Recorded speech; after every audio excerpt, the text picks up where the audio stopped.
우리가 보면 성탄절 하면은 메시아 또 그리스도, 이게 무슨 뜻인가 할 때가 있습니다. 이 메시아라는 말과 그리스도라는 말은 같은 말입니다. 메시아는 히브리 말이고 그리스도라는 말은 그리스어입니다.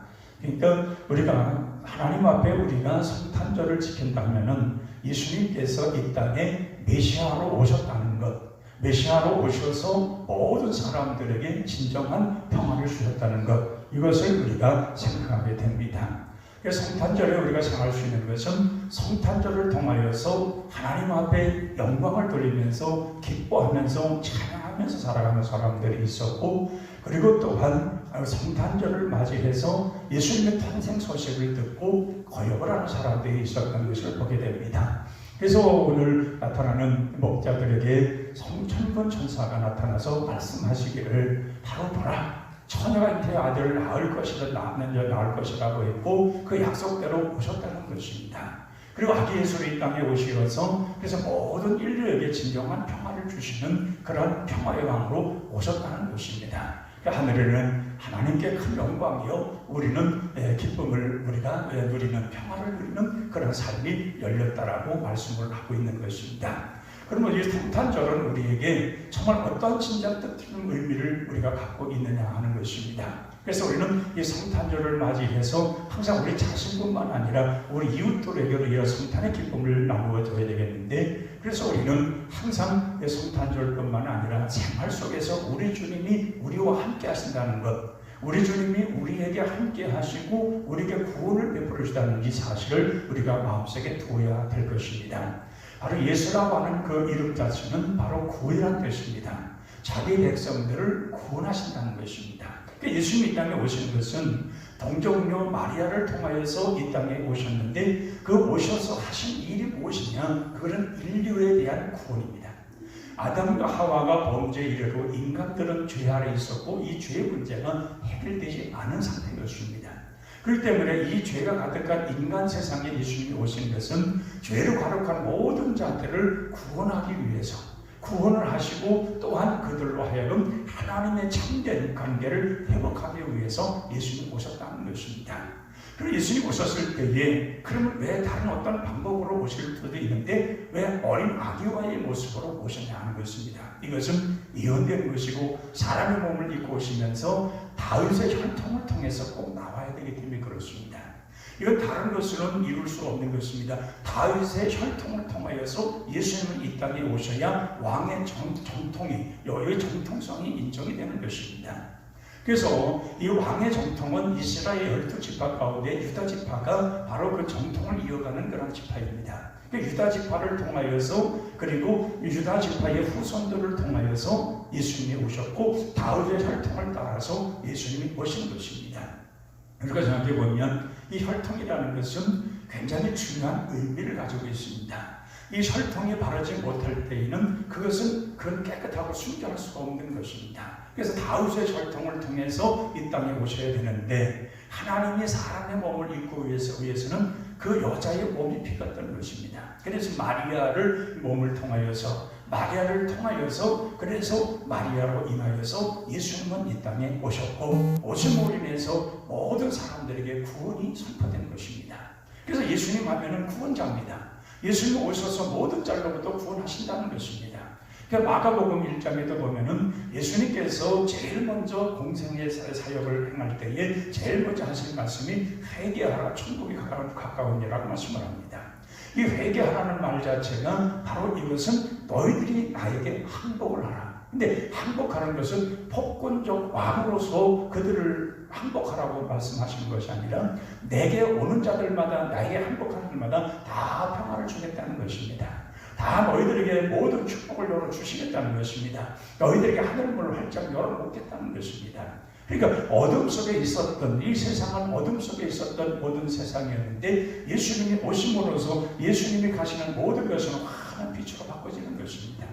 모든 사람들이 어둠에서부터 이제 밝은 빛으로 돌아오게 되었고, 예수님을 통하여서 천국이 활짝 열려서 이제 누구든지 예수님 앞에 항복하고 돌아오는 사람들, 예수님의 이름으로 돌아와 예수님을 영접하는 사람들에게는 천국문이 활짝 열리게 된 것입니다. 그래서 성탄이라고 하는 것은 어떻든 모든 인간들이 죄 아래 있었고 멸망받을 수밖에 없는 인간들이었는데, 영원히 희망도 없고 소망도 없고 모든 절망 속에 있던 그런 인간들이었는데 예수님이 오셨다는 것입니다. 그래서 예수님이 오실 당시에 상당히 정말 모든 정세적으로 불안정한 요소였지만은 예수님이 오심으로 해서 모든 사람에게 희망을 주신 겁니다. 우리는 새로운 세계가 왔다는 것입니다. 예수님 오심으로 인해서 이 세상은 변할 것이라는 것입니다. 그 예수는 이 세상 모두를 다 구원하실 것이고, 구원하여 모든 사람들이 하나님께로 오는 그러한 길을 열어놓으셨고, 그래서 길 되시고 진리 되시고 생명 되신 예수님께서 이러한 모든 인간들에게 하나님의 깊은 사랑을 보여주는, 나타나게 하시는 그런 역사를 이루게 하셨다는 것입니다. 그래서 예수님의 이 탄생 속에서 제일 가장 귀한 것이 구원의 축복입니다. 우리는 예수 그리스도로 구원받았다는 것입니다. 그러니까 구원받지 못한 사람들 속에서는 그 죄에 억눌려서 진정한 자유가 무엇인지 모릅니다. 감옥에 있는 사람들 자유가 없습니다. 그들은 완전히 철창에 갇혀서 진정한 자유가 없는 그 속에서 눌리고 살아가야 됩니다.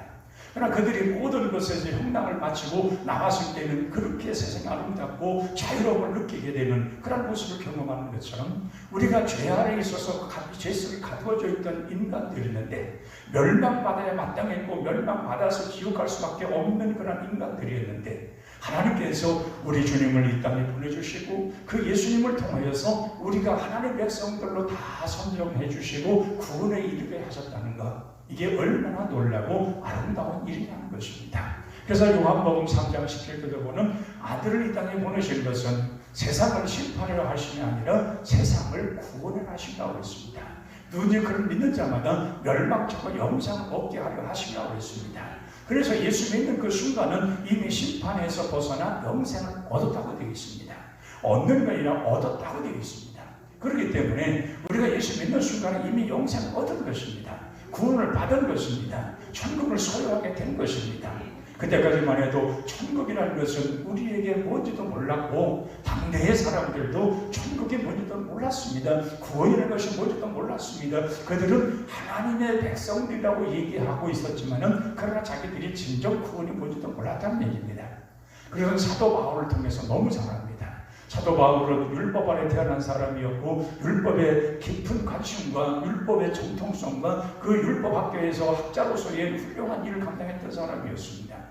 그런 율법으로서 모든 것을 마음에 새기고 율법에 따라 살면 모든 게 구원이고 구원이 완성된 줄 알았습니다. 당연하게 천국 가는 것이고 천국의 백성으로 살아가는 줄 알았습니다. 그런데 그가 예수님을 만나고서 말한 것이 무엇입니까? 율법 아래 있는 모든 자들은 저주 아래 있다는 것입니다.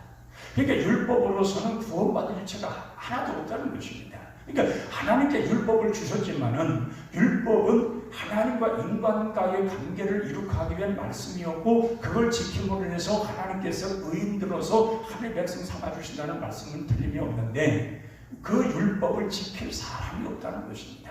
율법을 지킬 능력이 없다는 것입니다. 그러면 율법을 지킬 수도 없고 이 율법을 통하여서 구원받을 수 없는 사람들이라면 세상은 어떠냐는 것입니다. 구원받을 일체가 아무것도 없는 것입니다. 그런데 예수님께서 말씀하셨습니다. 내가 세상에 온 것은 율법을 완성하기 위해서 왔다고 했습니다. 그러니까 예수님께서 우리 사람들이 감당할 수 없는, 할 수도 없는 율법을 우리 주님이 친히 완성하신 것입니다. 율법의 친히 완성은 십자가의 죽으심입니다. 예수님께 십자가의 죽으심을 통해서 율법으로는 죽는다는 것입니다. 근데 부활하심으로 인해서 이제 율법을 완성했고 누구든지 예수 그리스도는 영생에 주셨다는 것입니다. 그래서 예수님께서 율법을 완성하신 후에 예수님께서 하신 말씀을 나를 믿는 자는 영생을 얻었다는 말이 바로 그 말입니다. 율법은 이미 예수님이 이미 지켰기 때문에 율법에 대해서 거기에 지킬 이유가 없습니다. 그러면 예수님을 믿음으로 말면 예수 안에서 구원을 받고 이제 예수님이 일러준 말씀을 통하여 하나님 말씀을 재해석해서 살아가야 되는 것입니다. 그래서 우리가 예수 그리스도 말미암아 구원받은 사람들은 성경에 이루어졌던 그 율법 하나하나가 생명의 말씀으로 바뀌어지는 것입니다. 그 율법은 인간들의 죄를 끄집어내고 그것을 찾아내는 것이고 멸망에 이르는 그런 율법이었지만은 예수 그리스도 안에서 주님이 완성되었기 때문에 그 완성된 그 예수님을 믿는 그런 사람들은 하나님의 말씀이 그걸 재해석에 되어서 그것이 우리에게 생명의 말씀으로 돌아오고 그 말씀이 꿀점점 다른 말씀이 되어지고 그 말씀 따라 살아갈 때에 하나님의 축복이 약속되어 있다는 얘기입니다. 그 잘못된 사람들 보면은 율법은 이제 끝났구나. 그것이 아닙니다. 완성되어졌기 때문에 완성된 것은 이제는 완품으로 끝나는 것이고 주님께서 이제 완성된 그것에 우리가 살아감으로 인해서 그것이 우리에게 새로운 말씀을 들어오고 새 생명을 주는 말씀으로 바뀌게 됐다는 얘기입니다. 그래서 우리는 사탄으로부터 이제는 정말 예수님이 우리를 구원해서 영생에 이르렀기 때문에 이제는 사탄으로부터 벗어났고 세상의 죄악된 생에서 벗어났고 지옥의 생활에서 우리는 영생에 얻어 천국 생활로 바꿔지게 된 것입니다. 그래서 성탄의 참된 의미는 진정 구원, 예수 그리스도를 통한 구원, 이것만큼은 우리가 확실하게 마음에 두고 살아가야 될 줄로 믿습니다. 그리고 또한 임마누엘의 축복이 우리에게 주어집니다. 아들을 낳으니 그 이름을 임마누엘이라고 했습니다. 임마누엘들은 하나님이 우리와 함께 하신다는 뜻입니다. 그러니까 죄로 인해서 하나님과 우리가 완전히 막혀졌습니다. 하나님 앞에 가려고 해도 이 막힌 죄로 인해서 이 담이 너무 깊기 때문에 하나님 앞에 갈 수가 없었습니다. 그런 상태에서 예수님이 오심으로 인해서 그걸 열어오신 것입니다. 우리와 함께 하시는 그 임마누엘의 은총과 임마누엘의 축복이 성탄을 통하여서 이루어졌다는 것입니다. 예수님께서 그 죄의 장벽을 깨뜨리시고 오셨기 때문에 그것이 열린 것입니다. 그래서 죄의 문이 열리고 하나님과 우리가 통하는 영생의 길이 열렸고 임마누엘의 하나님께서 우리와 함께 하심으로 우리는 진정한 평강을 누리는 것입니다. 사람들이 이런 불안정 속에 살아가는 것은 하나님을 인식하지 못해서 그렇습니다. 하나님이 함께 하신다는 사실을 믿지 못하고 살아가기 때문에 그렇습니다. 그런데 임마누엘, 하나님이 우리와 함께 하신다는 사실을 믿는 사람들은 하나님과 동행하는 것입니다. 하나님과 동행한다는 말은 그만큼 우리에게 평안이 있는 것입니다. 세상 모든 우리에게 평안을 준다 할지라도 그것은 잠시 잠깐에 우리에게 유익을 줄지 모르지만 영원하지 못합니다. 그런데 하나님이 우리와 함께 하신다. 세상 끝날까지 우리와 함께 하신다. 또한 우리가 어려움 속에 어떤 환경 속에 닥칠지도 함께 하신다는 이 사실, 임마누엘 하나님이 우리 가운데 오셔서 우리와 함께 하신다고 생각할 때 우리는 평안을 갖게 되는 것입니다. 그 평안이라는 것은 세상이 주는 평안과 분명히 다르다고 했습니다. 세상적 평화라고 하는 것, 세상적 이런 안정이라고 하는 것은 어떤 하나의 기준 속에서 그것에 맞춰질 때에 그렇습니다.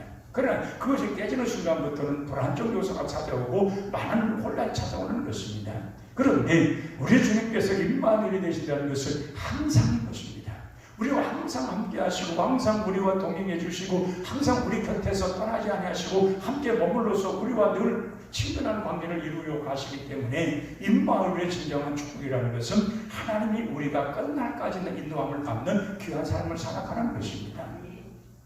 그래서 예수님은 양들의 일과 목자의 비를 여러 가지 말씀을 하십니다. 근데 양들은 눈이 나빠가지고 불과 얼마 못 가서는 자꾸 실족을 한다는 것입니다. 그럼 실족할 수밖에 없는 그것을 푸른 초장을 인도하려면 목자가 밖에 있어야 됩니다. 그래서 양들은 목자만 안 보이면 굉장히 불안하다는 것입니다. 자기들이 어떻게 할 줄 모르니까 굉장히 방황한다는 것입니다. 그런데 목자가 늘 곁에 있어서 목자의 음성을 늘 듣고 있을 때는 양들은 편안하게 불을 뜯으면서 평화로운 모습을 갖추고 살아간다는 겁니다. 바로 우리가 그렇습니다. 이 세상에서 비록 혼란하고 혼란분파가 있고 사건 사고 많지만은 우리 주님의 음성이 내게 들려질 때에 영으로 우리 주님을 늘 만나고 살아갈 때에 우리는 안정된 것입니다. 우리는 어떤 방향을 간격을 잊고 산다 할지라도 그때그때마다 우리에게 들려주시는 주의 음성을 들을 때의 평안을 누리고 안정을 누리면서 그러면서 하나님의 인도하심을 따라 살아가는 것입니다. 이런 임마누엘, 우리가 어떤 상황에도 우리와 함께 하시고 우리를 지켜주시고 우리를 보존해 주시는 이런 하나님의 깊은 사랑이 우리에게 있는 한은 우리는 결코 외롭지 않은 것입니다. 설령 세상에 이러한 코로나19로 인해서 온통 세상이 복잡하고 많은 사람들이 아우성을 치고 이게 오늘까지 끝나는가 고통 속에 괴로움 속에 산다 할지라도 우리 주는 그 자리에도 함께 하실 것을 믿기 때문에 우리는 그런 속에서 평안을 누릴 수 있는 것입니다. 하나님 우리가 오른손을 붙드셔서 우리 속에 모든 걸 다 이루어가기 때문에 그 안에 살아가는 모든 삶이라는 것은 안정된 생활을 이루어가는 것입니다. 그래서 토마스 아퀴패스라고 하는 사람은 이렇게 말했습니다. 예수와 함께하면 모든 일이 선하게 되고 아무 어려움도 없지만 예수가 없으면 모든 게 힘들어진다고 그랬습니다. 그러니까 예수님이 우리와 함께 하신다는 사실을 볼 때는 모든 것이 어떤 어려움에도 안정적 생활을 놓치지 않는다는 것입니다. 그것이 무너지지 않는다는 것입니다. 그런데 예수님과 함께 하지 않을 때 그때부터 힘든 그런 결과가 많이 나타난다는 것입니다. 그래서 우리 인생은 무엇보다도 가장 중시해야 될 것은 예수님이 나와 함께 하신다는 그곳에서 평화를 누리는, 그 평화가 곁들여지고 그것을 깨짐없이 이어져 갈 수 있는 이러한 신실한 신앙을 우리가 갖고 살아갈 때에 우리 주님은 우리 세상 끝날까지 함께 하시는 귀한 은혜를 통하여서 오직 우리에게